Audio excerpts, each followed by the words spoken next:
Pag-usapan natin ang tatlong player na pwedeng mawala sa kani-kanilang mother team. Unahin na natin si Mo Tautuan ng San Miguel. Kamakailan lang ay usap-usapan na gusto nang umalis ni Mo sa poder ng SMB na hindi malaman kung ano ang pangunahing dahilan niya.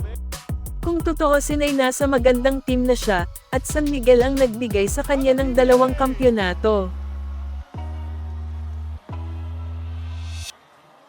Ang isyong ito ay nagbigay katanungan sa isipan ng mga basketball fans, kung bakit ayaw na ni Mo na maglaro sa SMB, gayong halos lahat ng players ay gustong mapunta sa isang champion team. Marahil baka may malaking offer si Mo sa ibang bansa na mahirap tanggihan, dahil talagang mapapaisip ka sa laki. O di kaya'y gusto lang niyang subukan ang international, habang kaya pa niyang maglaro. Ang kagandahan lang kay Mo ay hindi siya injury prone. Abangan na lang natin kung ano ang magiging aksyon o hakbang na gagawin ng SMB management kung papayagan ba nila si Mo o hindi. Next natin ay si Chris Newsome ng Meralco Bolts na after ng Philippine Cup ay magiging unrestricted free agent na ito.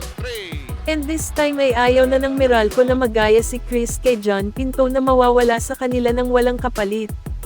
Matatandaan na noong ma-free agent si John Pinto ay mas pinili niyang pumilma ng kontrata sa Hinebra kaysa manatili sa Meralco.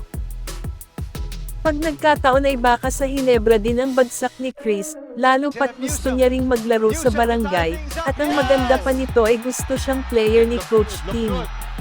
Ayon kay Sir Snow, nagagawa ng trade proposal ang Gin Kings para makuha si Chris Newsome at ang ibibigay nilang kapalit ay si Jeremiah Gray. Well, tingnan na lang natin kung kakagatin ba ng Meralco ang proposal na ito ng Gins.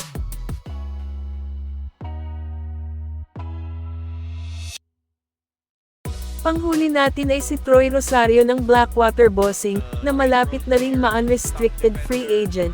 At ngayon ay tila nagdalawang isip nang bumalik sa dati niyang team na TNT, dahil ang gusto niya ay subukan ang free agency sa darating na off-season.